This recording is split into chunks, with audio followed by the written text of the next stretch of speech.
Eu quero que você abra sua Bíblia comigo em 2 Reis capítulo 4. 2 Reis capítulo 4. Capítulo 4, no versículo 42, diz o seguinte, a palavra do nosso Deus: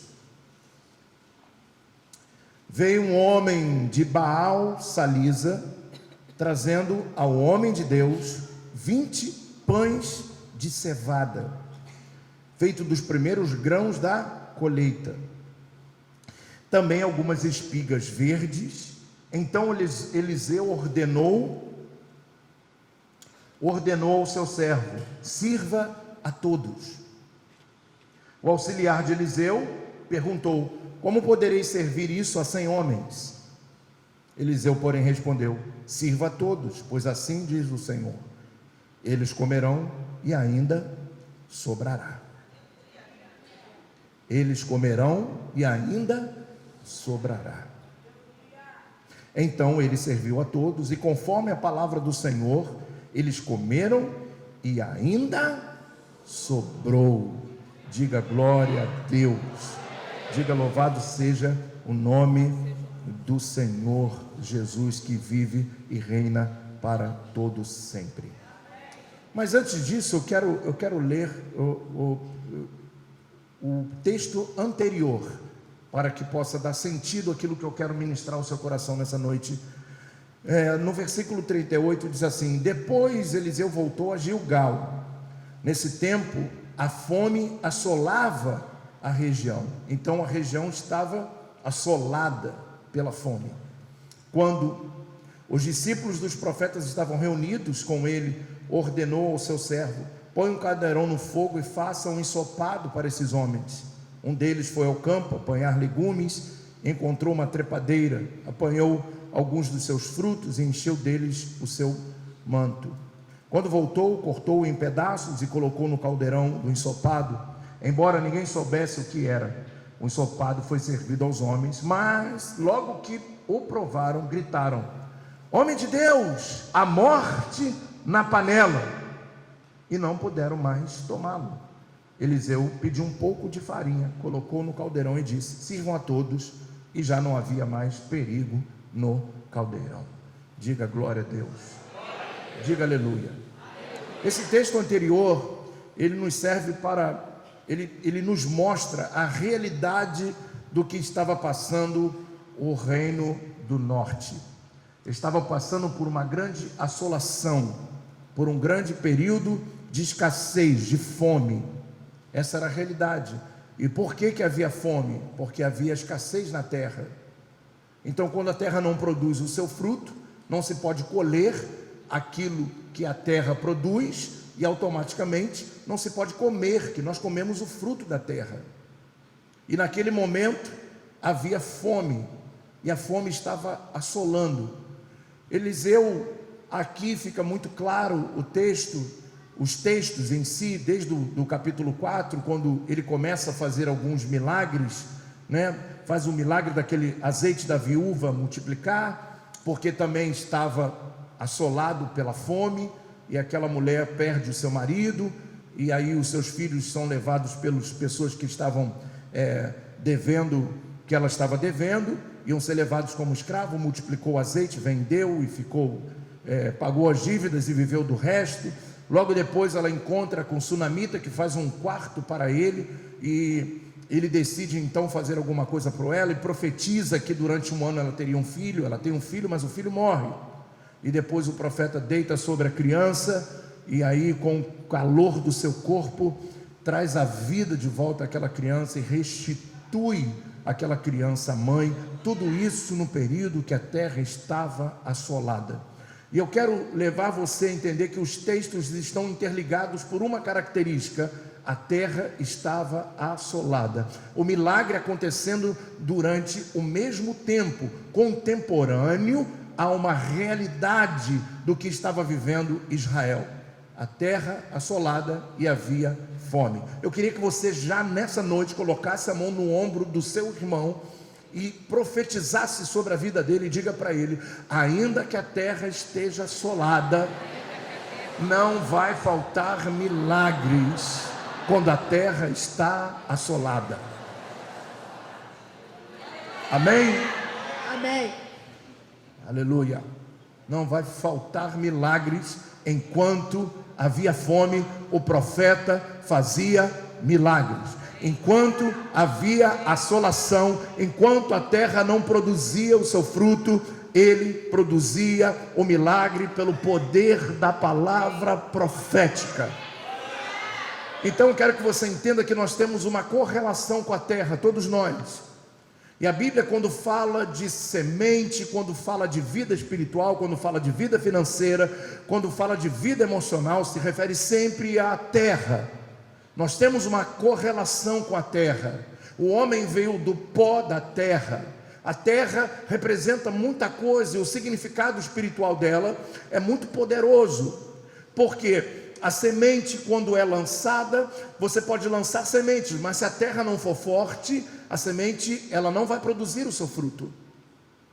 Nós podemos observar que dentro da agricultura, e existem momentos, e com certeza você já viu isso acontecer no nosso país e fora do país pelos telejornais, que em certos momentos, quando as pessoas elas pegam milhões e investem em milhares de hectares de terra para produzir a semente daquilo que ela quer produzir, né? Não vamos citar aqui o trigo. Eles vão lá, colocam a semente do trigo, investem milhões, mas se houver muita chuva, o trigo não irá florescer.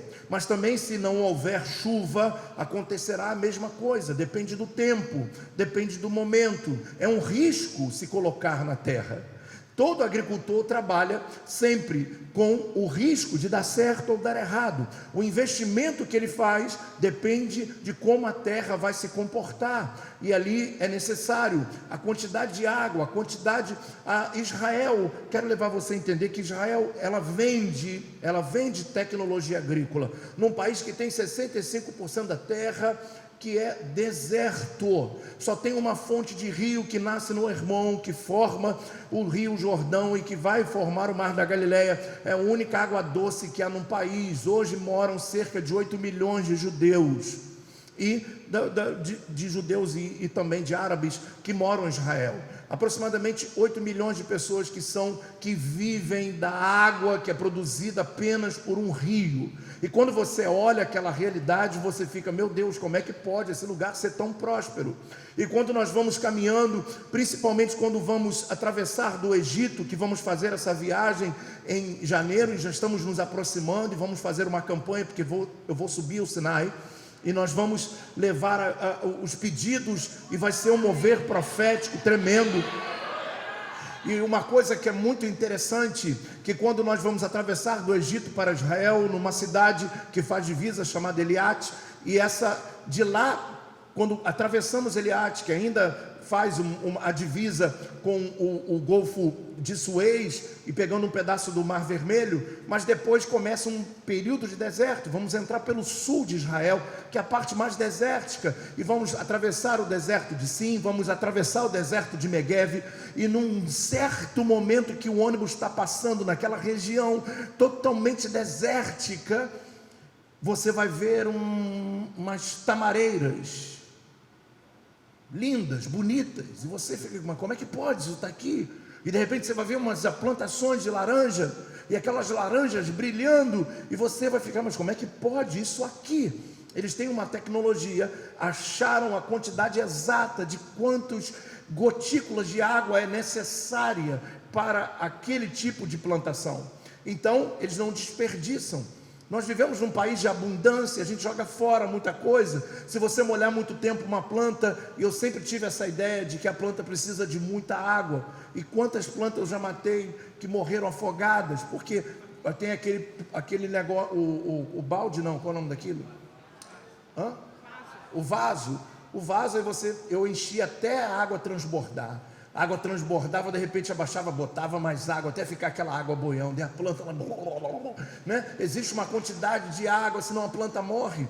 Não pode haver muita água, nem pouca água. Tem uma quantidade exata para que tudo funcione no seu tempo, no seu devido tempo, no tempo determinado por Deus. E das estações, a Bíblia fala de duas chuvas, a serode e a temporã, aquela que vem no tempo que ela tem que vir, aquela que vem em estações diferenciadas, aquela que Deus providencia quando a terra está seca. Você pode dizer um glória a Deus, porque eu sinto a presença de Deus nesse lugar. Diga aleluia. Então a questão não é só colocar as sementes, mas observar se a nossa terra tem força, se a terra tem força. A Bíblia diz que Isaac, quando encontra Israel assolado, eu quero falar sobre assolação, e quando a cidade estava, a terra de Canaã estava assolada, ele decide ir ao Egito, mas Deus não permite, porque Abraão, seu pai, já havia descido ao Egito, e já havia acontecido muitas coisas que pelo qual Deus não permitiu que acontecesse, e ele impede. Ele vai parar na terra de Gerar, que era a terra dos filisteus. E a Bíblia diz que quando ele chega lá, ele pega na terra que não era dele, na terra daquele povo, que foi durante todo o Antigo Testamento, mais na frente depois de Isaac, se tornaram os maiores inimigos de Israel. E eles estavam lá. E ele, quando chega lá, ele vai plantar. E quando ele planta, diz que a terra que Isaac planta tinha tanta força, era tão forte a terra, que naquela terra não se produzia. Inclusive o texto vai mostrar que naquela terra existiam os poços que eram de Abraão. E olha que coisa interessante, nessa época de Abraão, nessa época que conta a história do Antigo Testamento, nós vamos observar que quando se cavava um poço e achava a água, automaticamente a água produzia. Quando o poço secava, jogavam-se pedra dentro dos poços. Para quê? Não se deixava o poço apenas lá aberto, se jogava pedra dentro dele. E por que se fazia isso? Para que as pessoas, quando passassem por ali e decidissem cavar algum poço, soubessem que ali já houve um poço e não tem mais água. Isaac vai lançar a semente, e diz a Bíblia que em um ano, tudo o que ele lançou e produziu, gerou a 100 por 1. Então estou falando de uma semente que gerou 100, de duas sementes que gerou 200, estou falando de 100 sementes que gerou 200 mil sementes. E diz a Bíblia que ele ficou rico, em um ano ele prosperou, porque a terra dele era forte. Aleluia. Diga aleluia. Aleluia. Diga glória a Deus. E aí, quando observam que Isaac era próspero, vão tirar ele da terra. E quando vão tirar da terra, ele vai desentulhar os poços do pai. Uma visão profética, ela muda situações, ela muda o curso, ela muda o decurso da nossa vida. Uma visão profética é capaz de mudar as coisas, de fazer na terra assolada gerar algo sobrenatural. Isaac olha os poços de Abraão, e ele decide então fazer aquilo que ninguém faria. As pedras dos poços eram: olha, não tem mais água nesse lugar. E Isaac decide tirar as pedras, e ele cava novamente, e quando ele tira as pedras, os poços passam a brotar. Existem coisas que Deus vai dar uma visão, uma direção a você quando a terra estiver assolada. E se você não entender o que Deus está mostrando, você não vai entender o milagre que Ele quer gerar na sua vida. Se você não entender o momento que você está vivendo, e o sobrenatural que Deus quer fazer é sempre daquilo que se tem. E quando Isaac olha e diz: olha, aqui havia um poço, e se um dia jorrou água, pode jorrar água de novo também, até porque esse poço não foi um poço de qualquer pessoa, foi o poço do meu pai. Coloca a mão no ombro do seu irmão e diga para ele: todo milagre é gerado daquilo que se tem, mesmo que aquilo que se tem não seja o suficiente para fazer um milagre.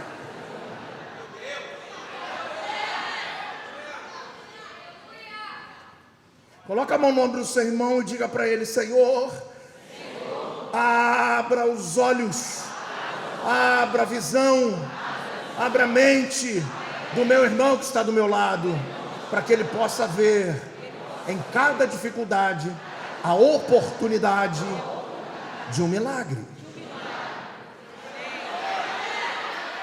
E ele desenterra um poço. E os inimigos vão lá e dizem: não, mas esse poço está dentro da nossa terra. Ele vai, desenterra outro poço. Ele diz: mas esse poço também está na nossa terra. E não só faz o milagre para ele, mas deixa o milagre para os outros. A terra forte. Se tivermos uma terra forte, ela vai produzir as sementes. E as sementes vão produzir a 30, a 60 e a 100 por 1, porque essa é a matemática da fé. Mas se formos olhar pela matemática, nós vamos ver múltiplos de 3. E tem alguma coisa errada, porque 30 a 60 seria 90.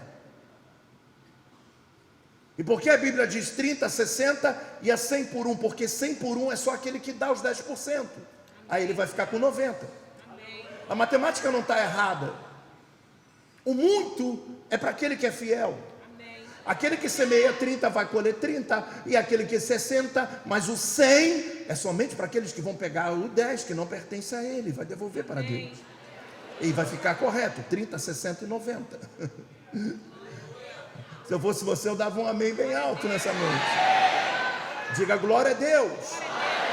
Diga: o meu Deus é meu parceiro financeiro.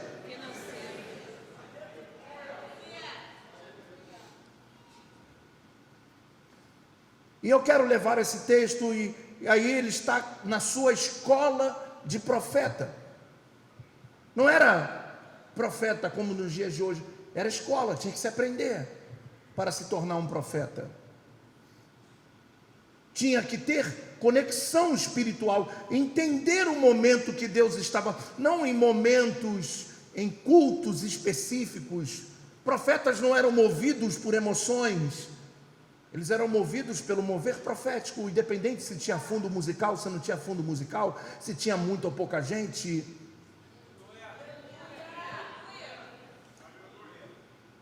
É interessante observar que os homens que estavam debaixo da sua autoridade nessa escola estavam passando pela terra assolada, e no texto anterior diz que eles estavam com fome e agora teria que fazer alguma coisa.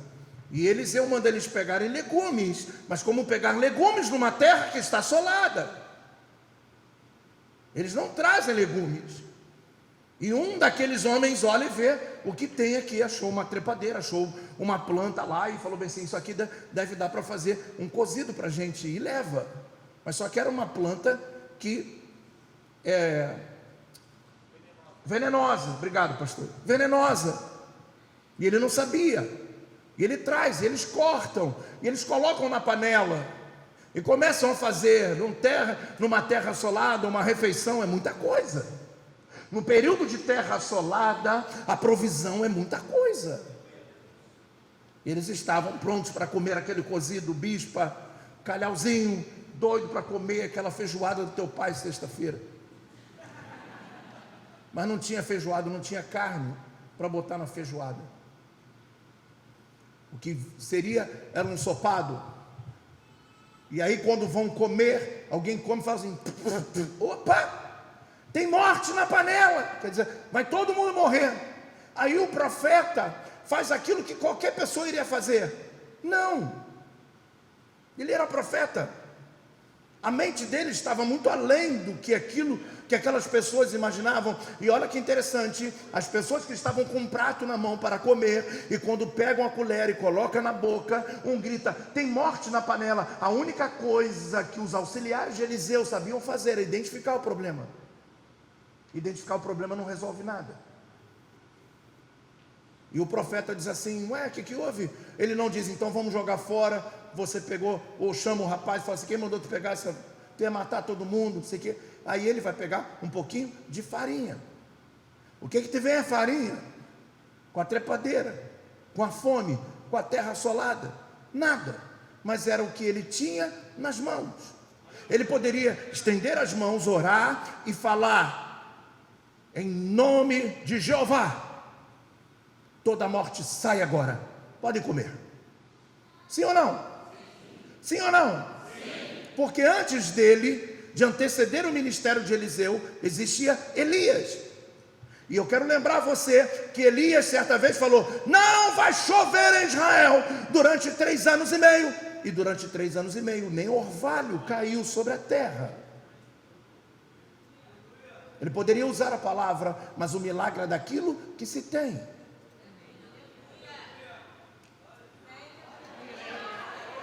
Antes, a mulher que estava desesperada que os credores iam levar os seus filhos, Eliseu pergunta: o que você tem em casa? Ela diz: eu não tenho nada. Ah, não, tenho um pouquinho de azeite. Então é desse pequeno azeite que vai acontecer um milagre na sua casa.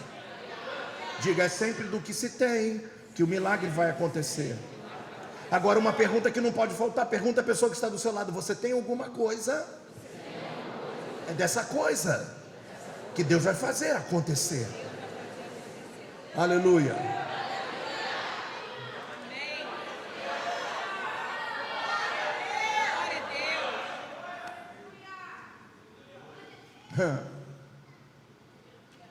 Aleluia. Deus está nesse lugar. E ele pega um pouquinho de quê? De farinha. Ué, mas ele tinha farinha?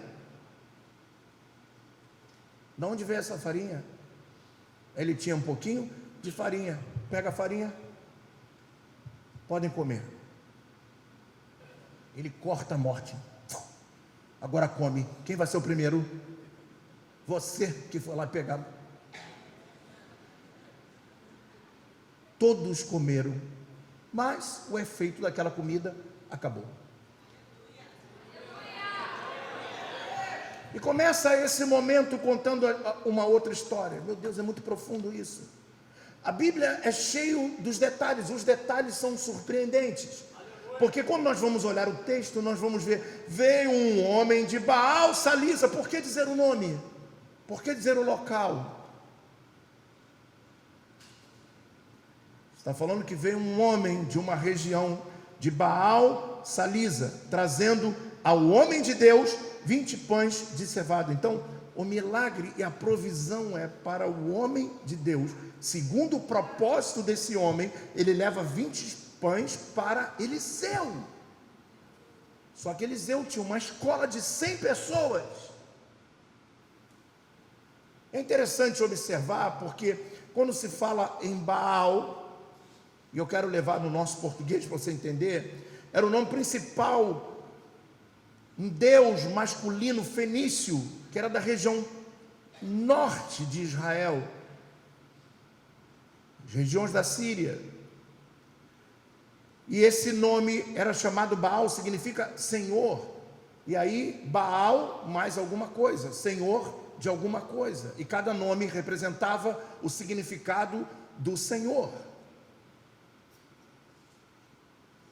Então, quando nós vamos ver os deuses fenícios, pelo qual Israel não poderia ter aliança, e que durante o reinado de Salomão teve aliança, isso teve toda a desgraça do período da monarquia em Israel, foi por causa das alianças de Baal com Baal, porque Baal significa Senhor, significa um Deus pagão, que tem boca e não fala, que tem olhos e não veem, que tem nariz e não cheiram, que tem ouvidos e não ouvem.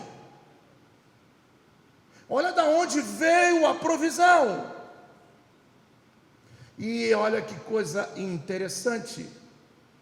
Quando vai falar Baal Salisa, está falando em hebraico Senhor de Salisa. Está falando de uma região chamada Salisa. E essa região era uma região onde vários deuses se levantaram, inclusive entre eles um principal que eu quero falar, chamado Moloque, que era um deus onde se sacrificava crianças, uma estátua de bronze construída, e ficava ele assim, e na palma de suas mãos, quantos judeus inclusive sacrificaram seus filhos como oferta a Baal.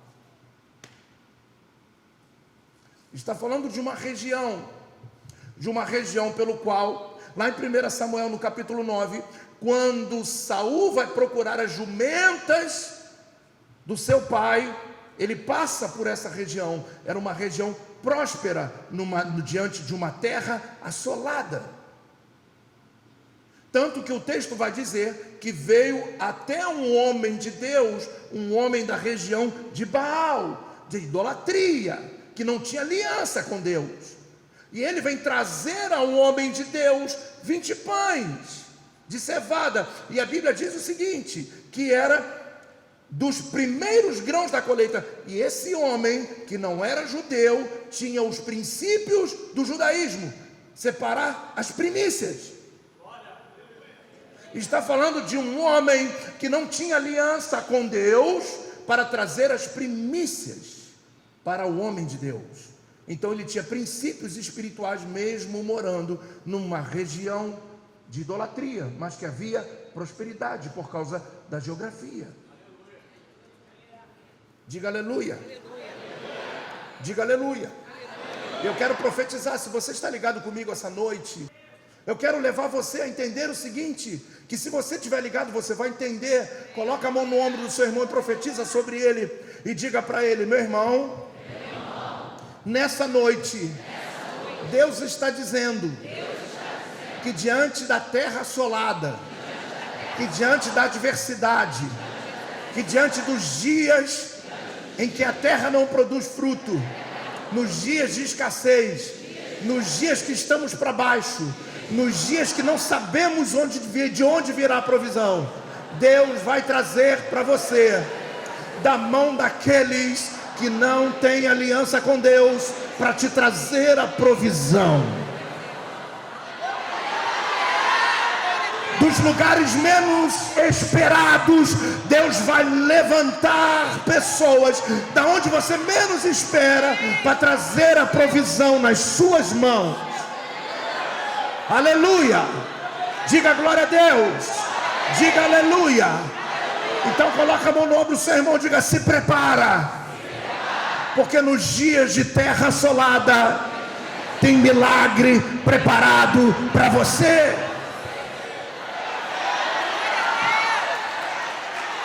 Aleluia!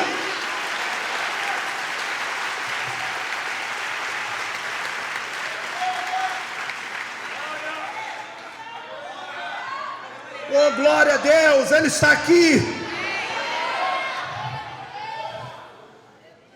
E olha que interessante. Lembra que eu falei para vocês agora há pouco, durante a mensagem, que quando estavam no momento do cozido, alguém grita: a morte na panela, mas não resolve a morte da panela. Nem sempre identificar o problema vai resolver o problema. Precisa haver uma ação profética quando se identifica o que está acontecendo. Não adianta ficar calado no meio da adversidade, não adianta ficar prostrado, não adianta ficar desanimado, não adianta ficar entristecido. Tem que haver uma ação profética no meio do caos. Tem que haver uma mudança radical de pensamento, de coração, de entendimento de quem é aquele que faz o milagre em tempo de assolação. E olha que interessante, quando ele recebe, Eliseu não tinha nada. Repita comigo: Eliseu não tinha nada para dar para os seus homens, porque a época era de fome. E o que ele tinha, ele já tinha feito um milagre, que era o pouco de farinha. Todas as vezes que acaba tudo, Deus vai colocar algo em nossas mãos, não o milagre, mas o que vamos produzir o milagre através dele. É muito profundo, não sei se você está entendendo. Repita comigo: o pouquinho da farinha de Eliseu acaba com a morte na panela, mas não resolve o problema da assolação. Então Deus desperta um homem que adorava outros deuses, aos deuses fenícios. A terra lá produzia, e a terra de Israel não estava produzindo. Ele pega, e com certeza por uma ação de Deus, fala ao coração desse homem: vai lá, entrega ao homem de Deus os primeiros grãos, faça 20 pães, entrega a ele. Quando o profeta recebe os pães, como talvez eu e você sempre agimos assim, sem hipocrisia. Quando recebemos uma bênção, nós falamos: obrigado, Senhor, pela bênção, e não entendemos que aquela bênção é para multiplicar para outros. Nem sempre a oferta que te dão é para ficar no seu bolso e para você jogar para a sua família e para os seus filhos. Quando você não tem um entendimento profético, você retém, mas quando você tem um entendimento profético, às vezes Deus está te dando algo para que você possa sempre ter algo para multiplicar. Porque a multiplicação vem daquilo que se tem. E esse homem vai entregar Eliseu porque a farinha não tinha mais. E agora estava sem nada. E quando ele recebe os pães, ele diz: uau, chegou nas minhas mãos não a provisão, porque 20 pães não alimenta 100 homens. Estou falando de homens. Não estou falando de homens fazendo dieta. Eu não estou falando de homens que estavam equilibrando a alimentação, na reeducação alimentar. Eu estou falando de homens. 20 pães para Eliseu era muito, mas para 100 não era nada. E aí ele entende o que Deus estava fazendo com ele. Ele tem um entendimento profético. Ele pega os pães e diz para aquele moço que estava com ele, chamado Geazi, e diz para ele: pega os pães e entregue a eles. Aí Geazi diz assim, faz uma pergunta para ele, como aquele: tem morte na panela, não vai resolver nada. E ele diz assim, perguntou: como poderei servir isso a 100 homens? Ele ainda despreza o que estava nas mãos no momento de escassez. O que Deus coloca na nossa mão é muito. E ele diz assim: o que eu vou fazer com isso? Como é que eu vou alimentar com isso que eu tenho 100 pessoas? E aí o profeta, com a visão dele, diz: olha, sirva todos, assim diz o Senhor, eles comerão e ainda sobrará. Então repita comigo: o meu milagre, eu já tenho, está na minha mão. É com pouco que eu tenho que Deus vai fazer muito chegar.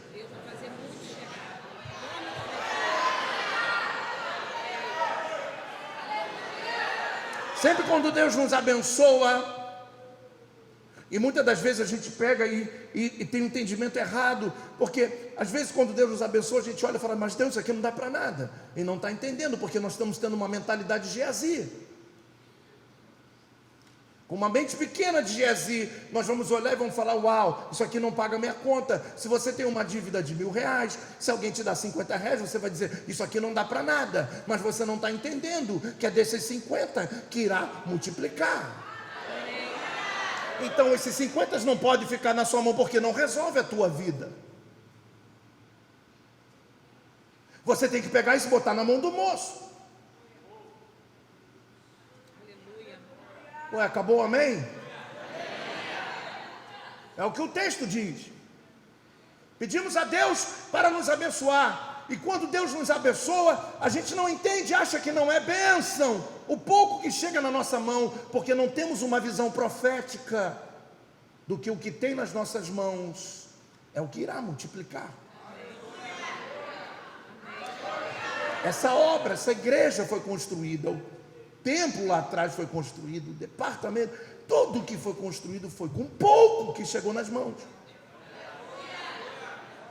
Não temos empresários na igreja, não temos pessoas que dizimam 10 mil, 15 mil, 20 mil, em outros lugares isso é a balde. E aí quando vamos olhar certos lugares que tem isso a balde, fazem muito pouco por muito que recebem.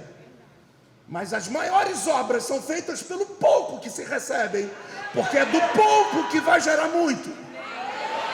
Se for fiel no pouco, sobre muito te colocarei. Essa é a lei da multiplicação.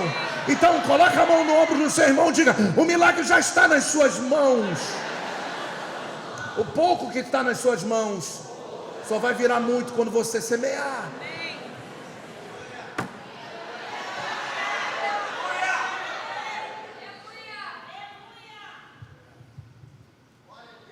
Aleluia. Como Deus é lindo, como Deus é fiel. Como Deus é fiel. Como Deus é fiel. E eu tenho um testemunho para contar agora. Hoje, aconteceu isso comigo tem exatamente uns 20, 30 minutos atrás, quando eu saí daqui para trocar de roupa.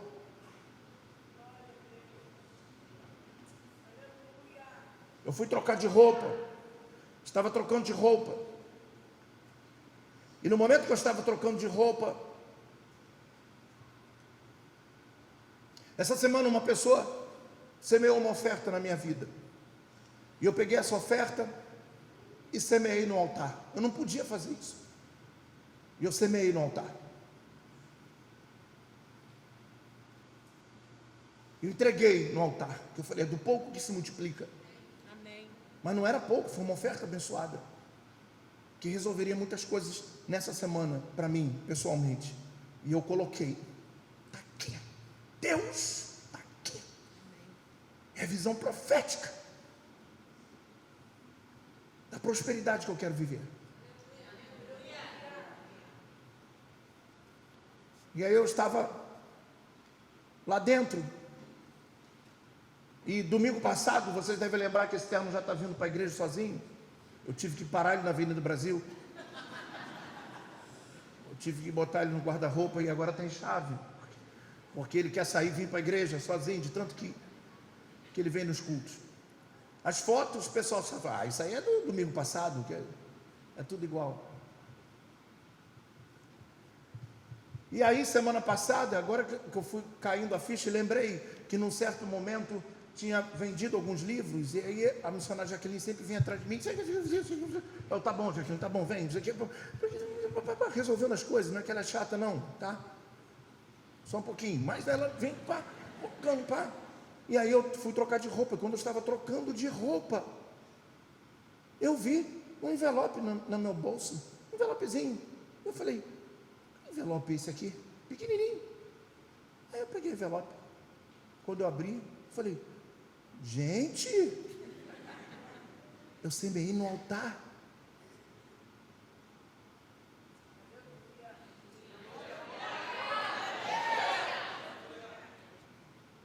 E, na verdade, é 20% do que eu semeei, do que eu ganhei. Mas é muito, eu não é. Então, quando a gente dá 100, Deus dá 20 para a gente. Amém. Devolve 20. Eu peguei, falei em línguas no gabinete. Por isso que eu demorei, comecei a marchar com o varão. E Deus falou, você não entendeu? O que você vai pregar hoje? Eu falei, Senhor, já semeei. Aí ele falou, tudo bem, mas o que você vai pregar hoje? Eu falei, não, eu vou pregar sobre Abraão. Não, você não vai falar sobre Abraão, você vai falar sobre o profeta Eliseu. Não vai? Aí eu, vou. Então, você não entendeu? Eu coloquei 20 pães no teu bolso.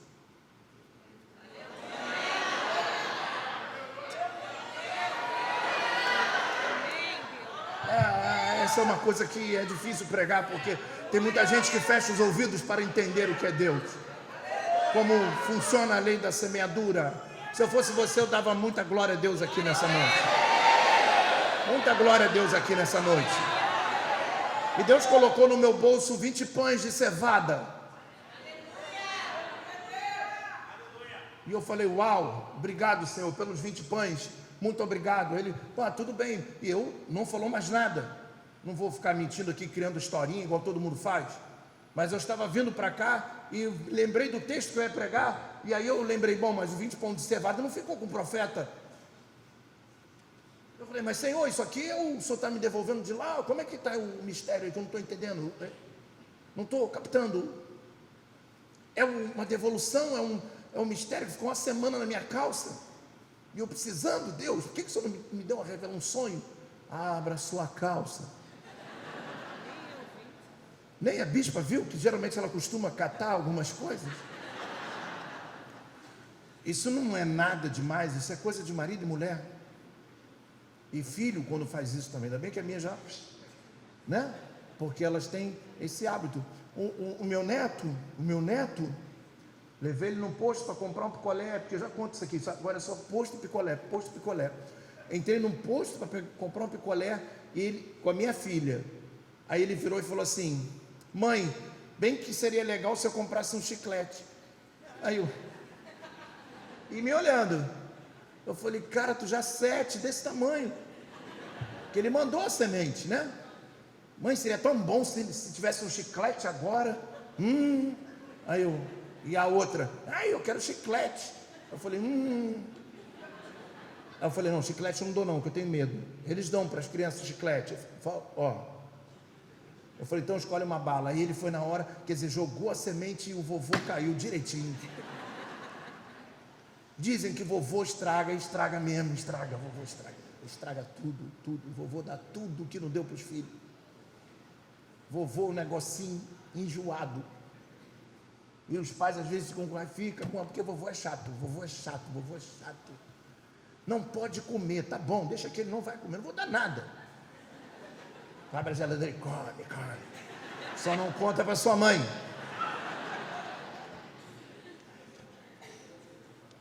Ontem eu fui levar meu neto para jantar comigo. E aí ele estava meio desanimado, que uma comida que ele não gosta muito e tal, comeu. Ele chegou na hora do doce, que ele é gamado em doce. E ele não está podendo comer muito. E aí, vai vir um doce. Eu falei: vai vir doce. Aí a minha filha falou: não dá muito doce, não pode comer muito. Eu falei: tá bom, agora eu vou contar de púlpito, agora já foi. Aí veio os negocinhos com doce. Quando ele olhou, ele fez assim, ó.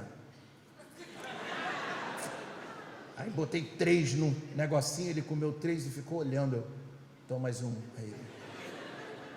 Aí começou a se animar: toma mais um. Ele falou para mim: vovô, eu posso comer isso tudo? Eu falei: pode.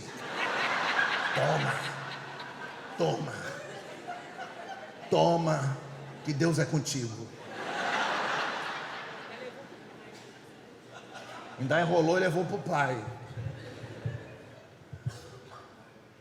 E aí eu não estava entendendo, e Deus falou comigo: olha, eu não estou te devolvendo aquela semente está na terra, a tua terra é forte, aquela semente foi forte. A pessoa que semeou na minha vida está aqui.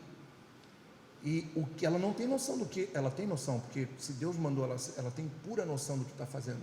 E com certeza a terra dela está trabalhando.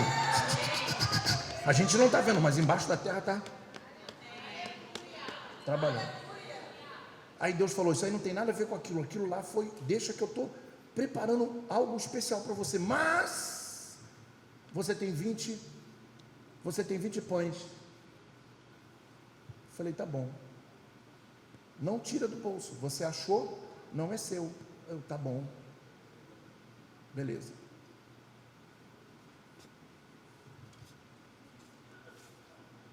Então eu vou ter que semear. Essas 20 pães de cevada vai multiplicar na vida de alguém que vai comer 100. Amém? Bom, eu tenho que pregar o que eu vivo. Senão, vem cá, Fatinha, que eu quero semear na tua vida.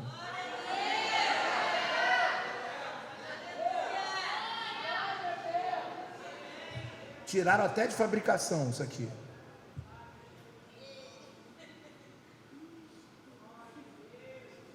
É seu. Deus abençoe sua vida. Amém? Deus te abençoe. Que prospere.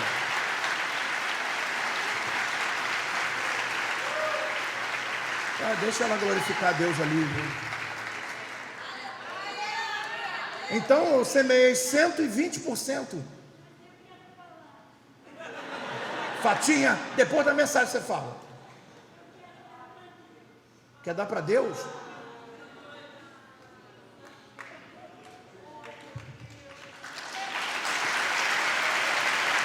Me traz um envelope aqui, por favor.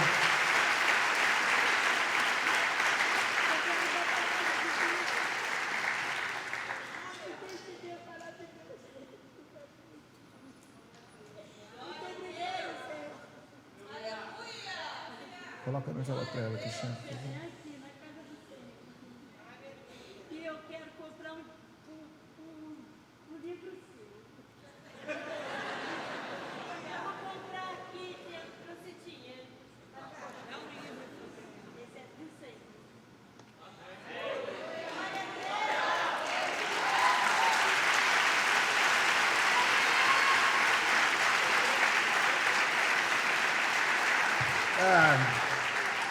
Eu vou falar, não tem nem mais o que pregar.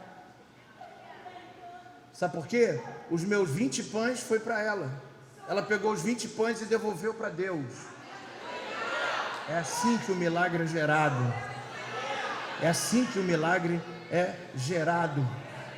Deus não te deu 20 pães para você guardar na sua casa para ser medíocre, guardar o que você tem, para torcer sua família, pessoas avarentas. Se você nunca deu uma nota de 200 para Deus, você não sabe o que significa prosperidade. Se você nunca entregou uma oferta, um sacrifício a Deus no altar, você não sabe o que significa isso. Você vive para você e para sua família, e por isso que nunca tem nada. Quando o profeta recebe, ele podia guardar os 20 pães e falar: eu tenho 20 dias de comida. Mas ele tinha 100 homens com ele. Do pouco que ele tem, ele produz para todos. O que nós vimos aqui foi na prática. Eu conversei alguma coisa com você? Eu combinei alguma coisa com você? Nem sabia de nada. Tá bom, chega.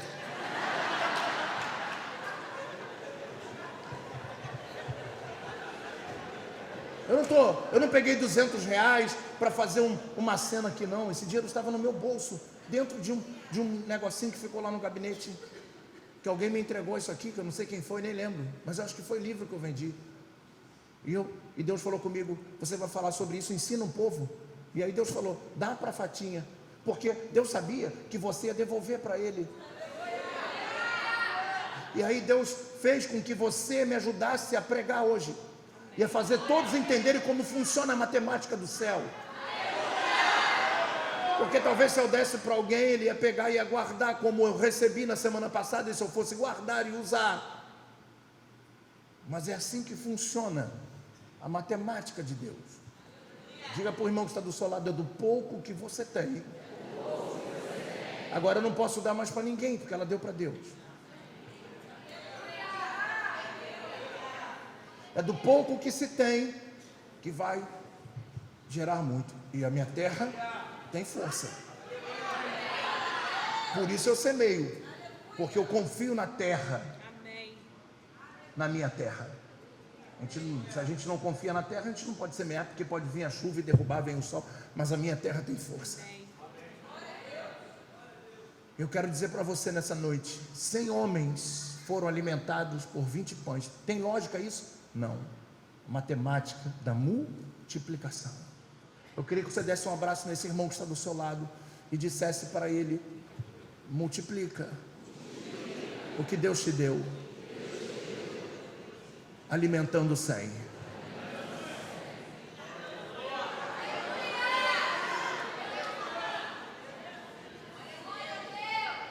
A gente não semeia o que sobra, a gente semeia o que falta. E quando a irmã veio me entregar a oferta, era o que eu precisava.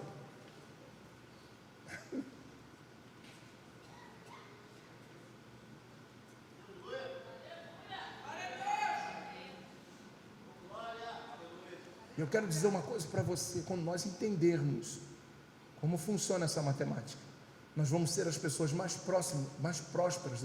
Nós vamos parar de ficar assim: ai, Deus vai usar alguém para me abençoar. E nós vamos ficar: Senhor, me abençoa para eu abençoar, me honra para eu honrar, me ajuda para eu ajudar.